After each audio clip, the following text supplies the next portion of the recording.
separate.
If you're a waterfowl hunter, you know that food is king.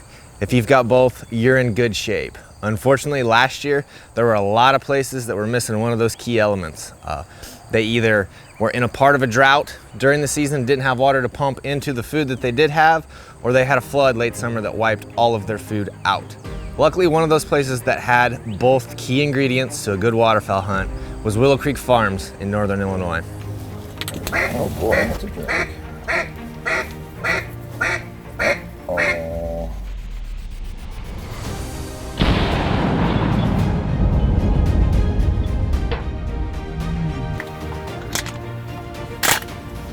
Okay. Doing work. All right. That a baby. That a baby.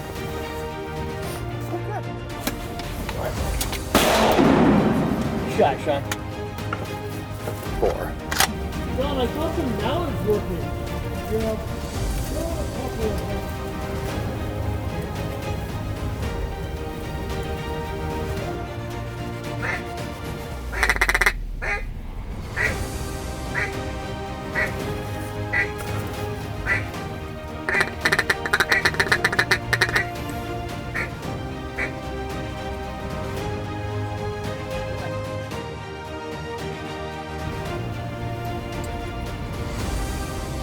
Jackers.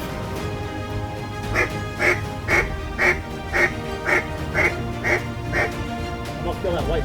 All right.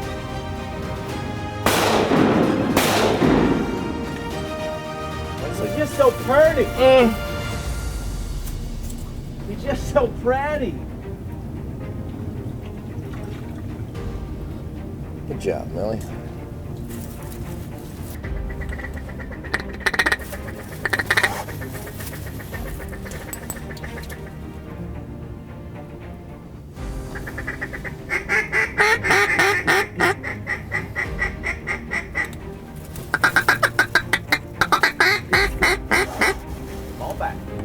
Come back there, boy.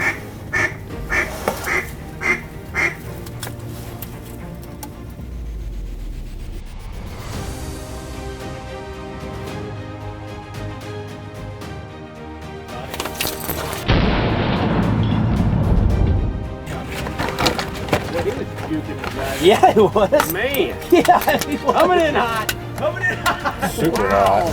Looks like a little Roscoe. Yeah, he was kind of Rossi, wasn't he?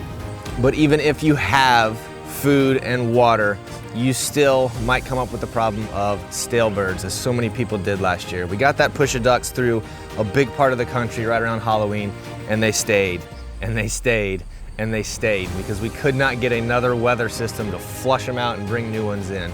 So on small pieces of property like this, and like so many around the country, you've really got to do a good job of rotating where you hunt and what you rest. And Sean, he's the farm manager up there at Willow Creek Farms, and he does one heck of a job of rotating and resting and keeping fresh birds for those guys to hunt.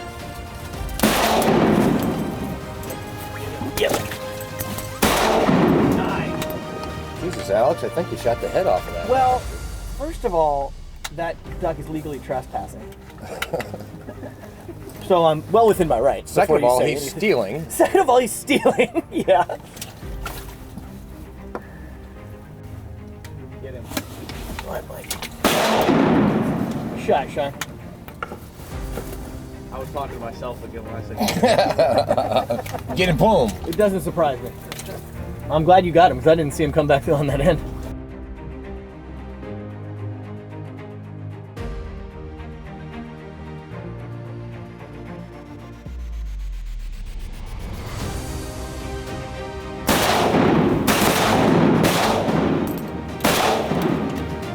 Kill him some more. Jesus.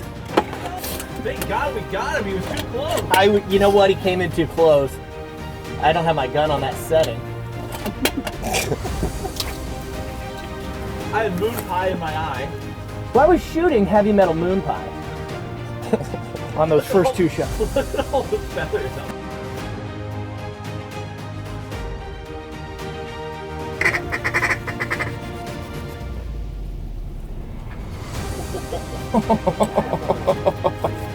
All our mallards. I missed a few, but still had a good time. But yeah, good day, good day. Good year here, that's for sure.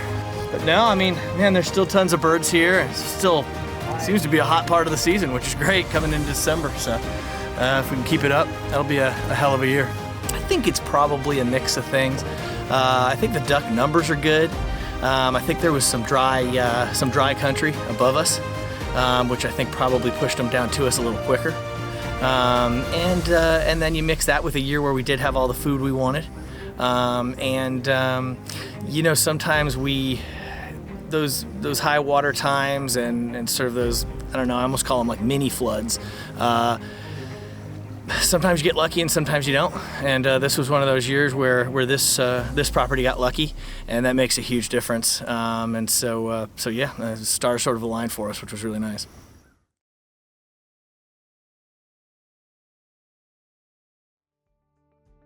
Hi folks, Josh DeWitt with Brookstone Kennels. Today we're going to talk about hunting in flooded corn. What flooded corn presents is a challenge for your retriever. And there's a couple different reasons for that. One, it's very difficult to train in flooded corn in the training season because you just don't have access to it. So a lot of times your dogs aren't seeing it for the first time until you get out on that duck hunt. So what do? What we do here at Brookstone Kennels is we try to form pieces of our training property here in strips to try to mimic as best we can a flooded corn situation. What we're going to show you today is that exact retrieve. We've got a remote launcher set up. We're going to drive the dogs across some strip cover and mimic as best we can a flooded cornfield hunt. So here we go. Mark.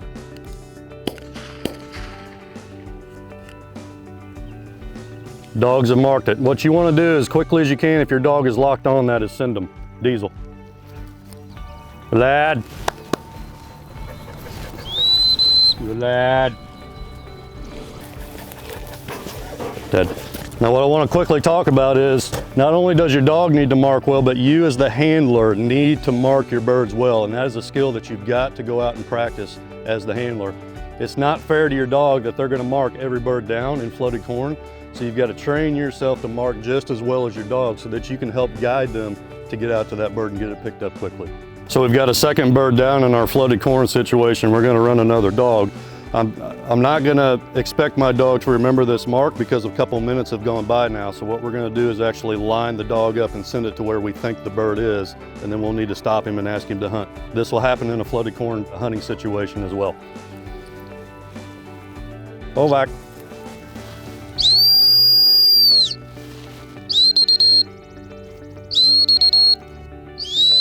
Good lad. Several handles there to get him onto the mark, but this is exactly what's going to happen in a hunting situation, so be prepared for it. Set up as best you can, find yourself some strip cover, and run these marks.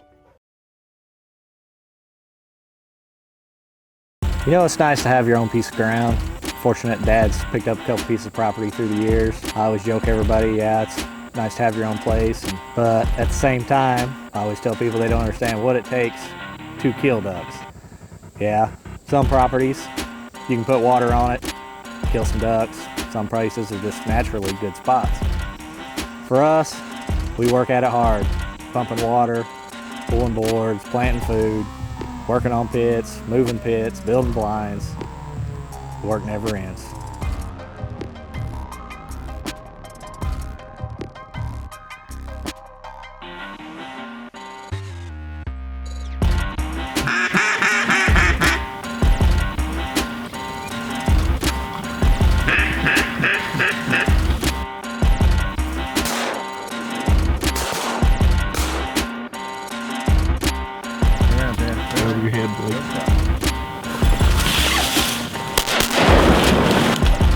we'll have no wind.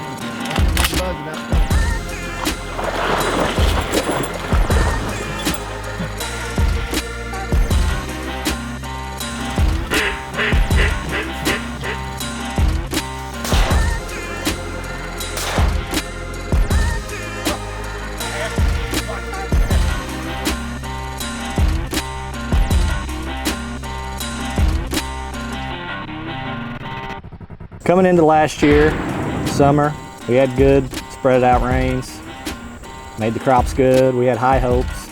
All the corn, millet, milo, everything looked good, even the farmers' crops. Come about October, even into September probably, it turned dry.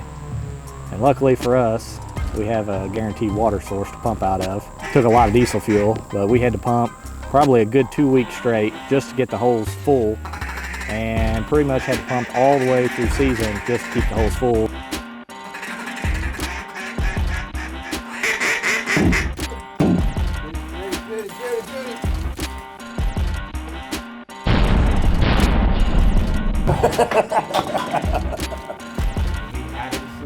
Yeah, that's one way to get them in.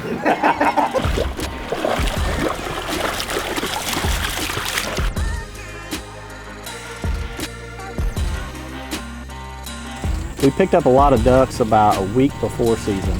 I'd say 2,000 or 3,000 showed up. We actually hunted them opening day, and then we let them sit. We kind of had that early push, the weather stalled.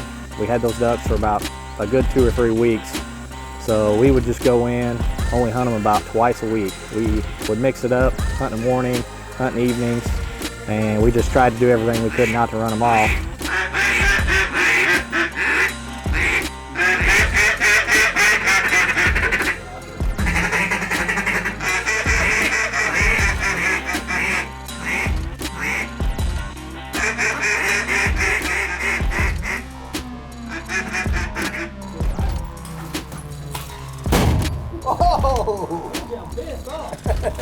Heavy ass, baby! Heavy ass! Calm down, Jack. Calm down. You know, as Travis said, it's really 365 days a year when it comes to managing for waterfowl. You're adding water, you're taking water off. It's all about the drawdown timing in the spring coming into summer. There's something to do every day of the year, and you can do all of that work and Mother Nature can come in and wipe it out at any point in the year. It can be right before hunting season comes in, wipes out all your food. It can even be a flood, you know, that happens in November, December during the season that wipes out all your food, that just basically resets everything. There's a ton of work that goes into managing for ducks. Wissingers and Sean at Willow Creek, they do a hell of a job at managing their properties without going in there and working 365 days a year and putting in all that time and that effort and that money. Their hunting would not be what it could be. And luckily, so far this year, knock on wood, everything's going well. The crops are looking great. Mother Nature's playing nice. Hopefully that will continue on here in the next coming months as we head towards the season, and we'll get to do all this again here in a few months this coming fall. Thanks Alex and Travis Wissinger for having me out to film, and Alex, Figgy, and Sean Herrick for having me up to Willow Creek to film. As always, enjoyed it. Thank you guys. I can't get it any higher. She's in it.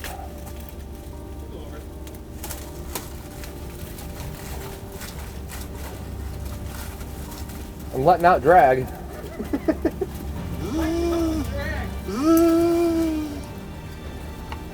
Belly! Belly!